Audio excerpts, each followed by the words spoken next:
ரஹீம்.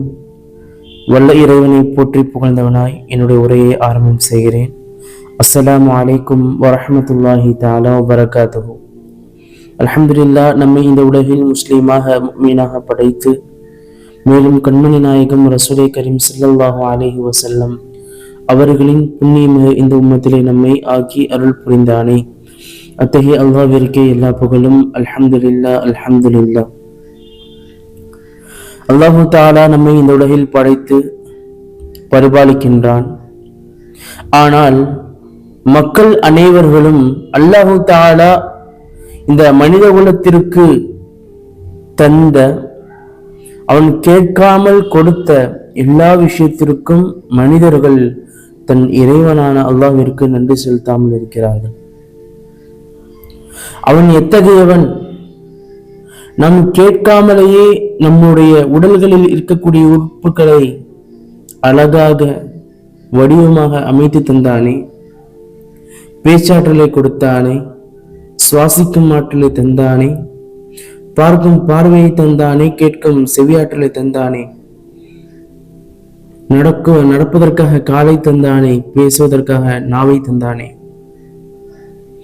ஒவ்வொரு விஷயத்தையும் நாம் பார்க்கும் பொழுது அல்லாஹு தாலா எனக்கு நான் இவ்வாறுதான் வேண்டும் என்று நாம் கேட்காமலேயே அல்லாஹு தாலா அழகாக ஒளிமயமாக நமக்கு பிடித்தவாறு நமக்கு அமைந்தவாறு அல்லாஹு தாலா ஒவ்வொரு உறுப்பையும் நாம் கேட்காமல் தந்திருக்கிறான். எத்தனையோ நபர்கள் இந்த உலகத்தில் வாழுகிறார்கள், ஆனால் சில நபர்கள் குறைகளுடன் தான் இருக்கிறார்கள். பல் இருக்கிறது, நாவு இருக்கிறது, ஆனால் பேச்சு வரவில்லை. கண் இருக்கிறது, கருவிழி இருக்கிறது, வெள்ளை விழி இருக்கிறது, ஆனால் பார்க்க முடியவில்லை. செவி இருக்கிறது, ஒரு மனிதனுக்கு எவ்வாறு பொதுவாக இருக்குமோ அதே போலதான் இருக்கிறது, ஆனால் சொல்லக்கூடிய சொல், கேட்கக்கூடிய சொல் எதுவுமே கேட்கவில்லையே. அல்லாஹு தஆலா ஒவ்வொரு அடியாருக்கும் எவை நல்லதோ அவை அல்லாஹு தஆலா அவ்வாறு படைத்திருக்கிறான். நம் கேட்காமலேயே அனைத்தையும் தந்தவன். மேலும் நம் இந்த உலகத்தில் நம் வாழக்கூடிய காலங்களில் அல்லாஹு தஆலாவுக்கு எந்த ஒரு நன்றியும் நம் சாட்டவில்லை. யா அல்லாஹ், எனக்கு கண்ணு அழகா கொடுத்தியே, பார்வையை கொடுத்தியே, பேச்சு கொடுத்தியே அப்படின்னு வாழ்நாள்ல ஒரு டைமாச்சு, ஒரு தடவையாவது நாம் அல்லாஹ்வுக்கு நன்றி செலுத்தியிருக்கிறோமா? கிடையாது. அல்லாஹு தஆலா அவன் அனைத்தையும் தந்தவன். எத்தனையோ நபர்கள் தாய் இல்லாமல் தந்தை இல்லாமல் இருக்கிறார்கள், ஆனால் நமக்கு தாய் தந்தையை கொடுத்திருக்கிறானே, அவனுக்கு நாம் நன்றி செலுத்தினோமா? இல்லை. எனவே மக்களே, அல்லாஹு தஆலா நமக்கு கேட்காமல் அனைத்து விஷயத்தையும் நொடிக்கு நொடி நம்முடைய தேவையை பூர்த்தி செய்து கொண்டுதான் இருக்கிறார். இஸ்லாத்தின் கடமையான 5 தூண்களில் முதல் தூணாக இருக்கக்கூடிய கலிமா லா இலாஹ இல்லல்லாஹ் முஹம்மது ரசூலுல்லாஹ் ஸல்லல்லாஹு அலைஹி வஸல்லம் அப்படின்னா என்னங்க? வணக்கத்திற்கு தகுதியானவன் அல்லாஹ்வை தவிர வேற யாருமே இல்லை என்பதுதான் அதன் அர்த்தம். எப்பொழுது இறைவன் என்பவன் வணக்கத்திற்கு தகுதியானவன் என்று ஆக்கப்படுகிறான் என்று கேட்டால், அவனுக்கு சுய தேவைகள் இல்லாமல் இருக்க வேண்டும், சுய உருவம் இல்லாமல் இருக்க வேண்டும். அதாவது எல்லா தேவைகளை விட்டும் தனித்தவனாக இருக்க வேண்டும். அவன் தான் இறைவன். அவனுக்கு எந்த ஒரு தேவையும் இருக்காது. அவன் தான் இறைவன். சில பேர் கேட்பாங்க, எப்படா உருவம் இல்லாம ஒரு விஷயம் நமக்கு தேவையை பூர்த்தி செய்ய முடியும், அதை எப்படி நம்ம ஏத்துக்கிறது? உலகளாவிய விஷயத்துல பாத்தீங்கன்னாக்க, பொதுவா காத்த பாத்தீங்கன்னாக்க, நம்ம சுவாசிக்கும் காத்து உருவம் இருக்கிறதா? உருவம் கிடையாது. ஆனால் அந்த காற்று இல்லாமல் ஒரு மனிதன் இந்த உலகில் உயிர் வாழ முடியாது. அந்த காற்று, அந்த ஆக்சிஜன் என்ற ஒரு காற்று இந்த உலகில் இல்லாமல் போனால் பல உயிர்கள், இந்த உலகத்தில் வாழக்கூடிய ஒவ்வொரு உயிர்களும் இறந்து போகும். நாம் அனைவரும் சிந்தித்து பார்க்க வேண்டும் நண்பர்களே. ஏனென்றால் அல்லாஹு தஆலா அவ்வளவு கிருபையாளன். ஒவ்வொரு அடியானையும் அவன் நேசிப்பவனாக ஆக வேண்டும் என்றால் அவன் சொன்ன கடமைகளை நாம் சரிவர செய்து வர வேண்டும். பெருமானார் ஸல்லல்லாஹு அலைஹி வஸல்லம் அவர்கள் செய்த காரியங்களை, அவர்கள் செய்த செயல்களை, அவர் சொன்ன சொற்களை கேட்டு அதன்படி நடப்பது சுன்னத் என்றபடியில் நாம் பின்பற்றி நடக்க வேண்டும். மேலும் இது ரமலானுடைய மாதத்தின் 2வது 10ன்னு சொல்லுவாங்க. இது மக்ஃபிரத்துடைய 10 நாட்கள். இந்த 10 நாட்கள் என்பது நாம் அனைவரும் அதிகம் அல்லாஹ்விடம் பாவ மன்னிப்பு கேட்க வேண்டும். அல்லாஹும்ம மக்ஃபிர் லனா துனூபனா வ ஹதாயானா குல்லஹா யா ரப்பல் ஆலமீன். அகிலத்தை படித்த இரட்சகனே அல்லாஹ், நான் செய்த தவறுகளை, நான் செய்த அனைத்து பாவங்களையும் தவறுகளையும் யா அல்லாஹ் மன்னித்து விடையா அல்லாஹ் நாம் அனைவரும் கேட்க வேண்டும். ஏனென்றால் இந்த ரமலான் மாதம் என்பது ஒரு மனிதனின் பாவத்தை மன்னிப்பதில் சிறந்த மாதம். அல்லாஹு தஆலாவின் ரஹமத் இறங்கக்கூடிய சிறந்த மாதம்.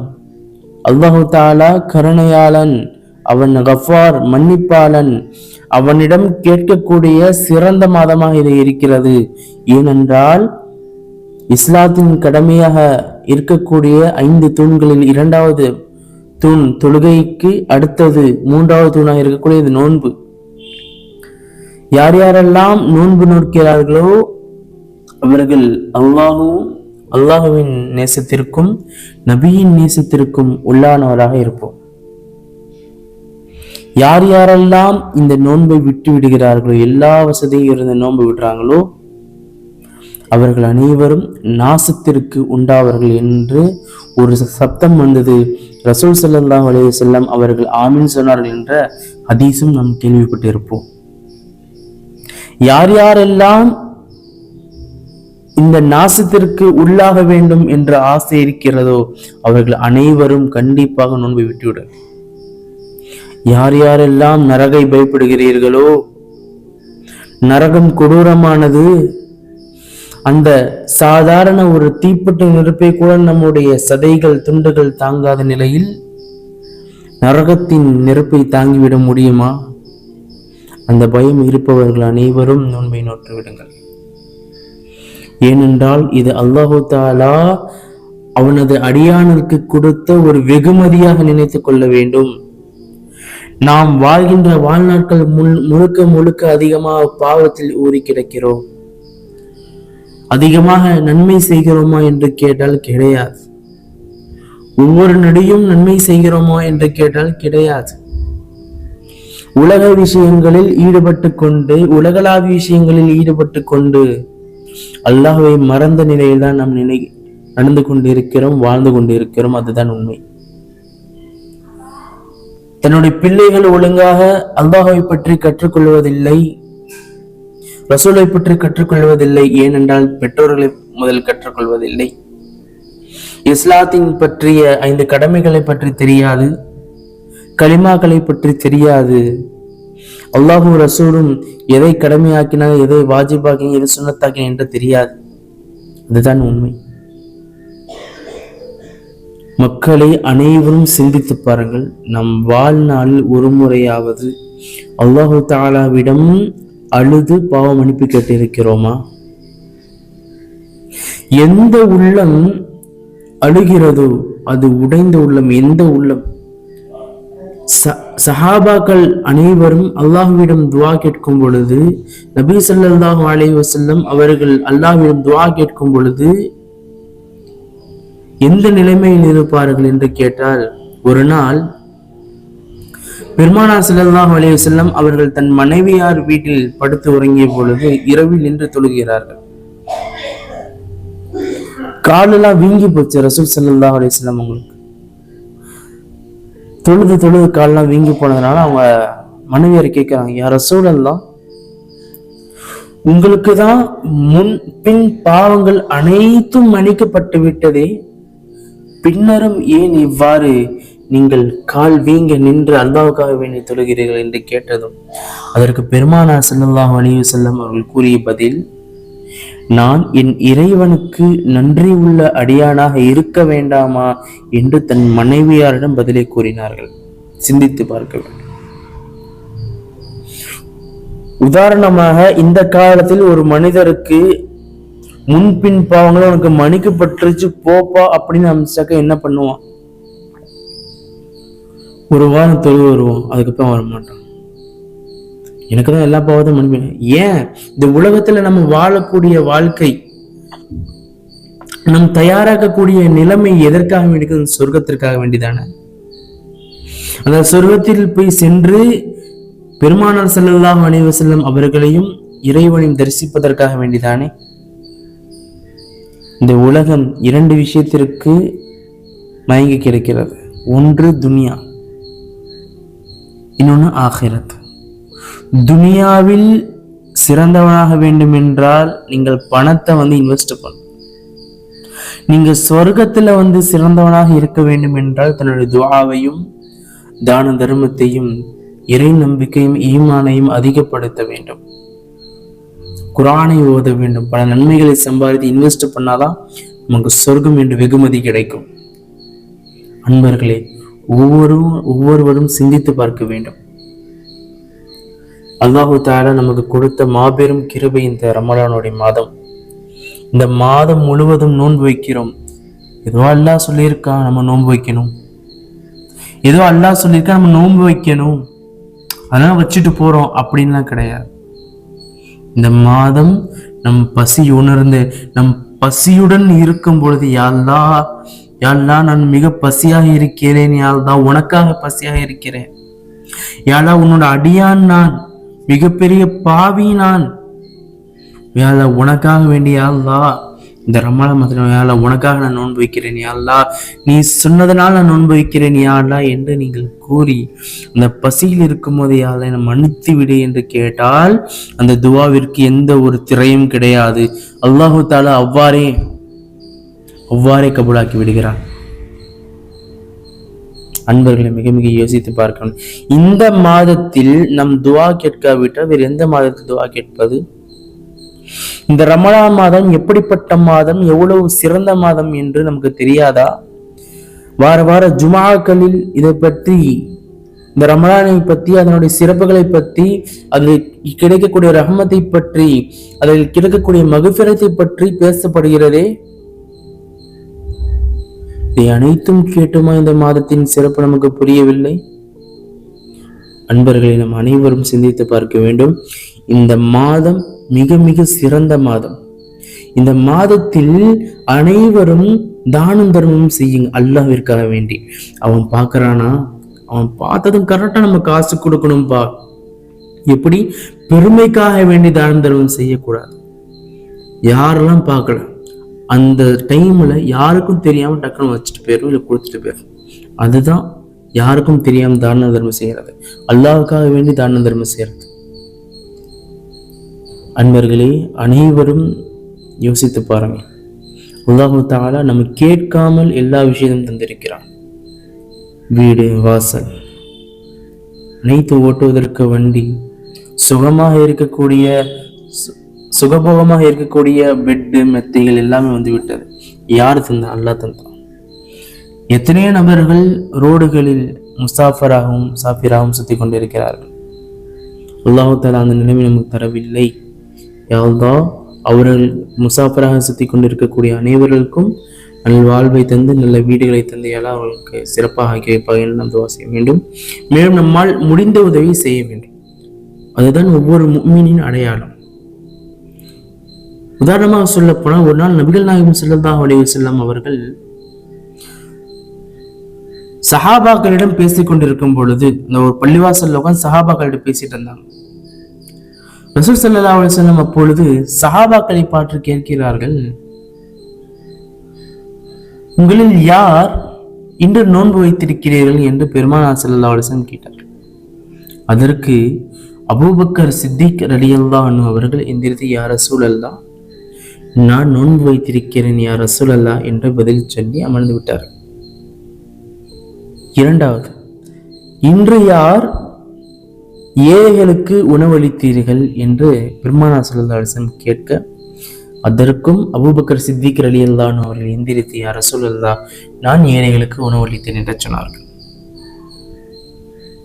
பிறகு, இன்று யார் நோயாளிகளை கண்டு நலம் விசாரித்தீர்கள் என்று கேட்டும் பொழுது அபூபக்கர் சித்திக் ரலியல்லாஹு அன்ஹு அவர் எந்திரித்து, யா ரசூலல்லாஹ், நான் நோயாளிக்கு நலம் விசாரித்தேன் என்று சொன்னார்கள்.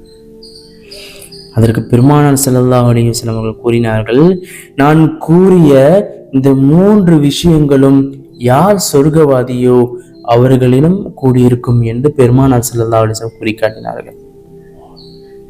அதாவது தானம் தர்மம் செய்ய வேண்டும், நோன்பு நோக்க வேண்டும், இவை அனைத்தும் சொர்க்கவாதியின் அடையாளம் என்று ரசூல் ஸல்லல்லாஹு அலைஹி வஸல்லம் அவர்கள் கூறி காட்டினார்கள். சின்ன பிரச்சனை பெரிய பிரச்சனை அப்படின்னு சொல்லிட்டு ரத்த பந்தங்கள் சொந்த பந்தங்களை பேசாமல் இருக்காங்க. அப்படிப்பட்டவர்கள் கண்டிப்பாக அது கடுமையான விஷயம், தவிர்க்க வேண்டிய விஷயம். ரமலான் மாதம் என்பது அனைவரும் ஒன்று சேர்க்க வேண்டும். நமக்கு எதிராளிகள் இருந்தாலும் சரி, நம் யாருக்காவது தீங்கிழைத்து இருந்தாலும் சரி, யார் மனதாவது கஷ்டப்படுத்தி இருந்தாலும் சரி, நாம் அவரிடம் சென்று மன்னிப்பு கேட்டு மன்னிச்சிருங்க என்ற ஒரு வார்த்தை சொல்ல வேண்டும். அதுதான் ஒரு உண்மையான முஃமினின் அடையாளம். அன்பர்களே, அனைவரும் யோசித்து பாருங்கள். ரமலானுடைய மாதம், இந்த மாதத்தை கைவிடக்கூடாது. கண்டிப்பாக நம்மால் முடிந்தவரை எவ்வளவு கஷ்டம் இருந்தாலும் கண்டிப்பாக நோன்பு வச்சு ஏழைப்பாளை மக்களுக்கு நம்மால் செய்ய முடிந்த உதவிகளை செய்து கண்டிப்பாக அவர்களுக்கு உதவி செய்ய வேண்டும். அல்லாஹு தஆலாவிடம் மகஃபிரத்தை தேடவனையால மன்னிச்சிருன்னு கேட்டால் அல்லாஹு தஆலா மன்னிக்க தயாராக இருக்கிறான். நான் மன்னிக்க மாட்டேன் என்று அல்லாஹு தஆலா எந்த இடத்திலாவது சொல்லியிருக்கிறானா? அப்படிப்பட்ட ஃபிரௌன் அந்த கடலில் மூழ்கடிக்கும் பொழுது அவனுக்கு தெரிஞ்சு போச்சு, இந்த கடல்லாம் பொழந்துருச்சு, சரி இப்ப நம்ம காலிதான் அப்படின்னு நினைக்கிற தருவாயில ஜிப்ரீல் அலைஹிஸ்ஸலாத்து வஸலாம் இவன் சொன்ன வார்த்தை ஆனா ரப்புக்குமுல் ஆலா, நான் தான் மிக உயர்ந்த இறைவன் என்ற ஒரு வார்த்தையை சொல்லி இந்த உலக வாழ்க்கையில் சுற்றி திரிந்தவன் அல்லவா?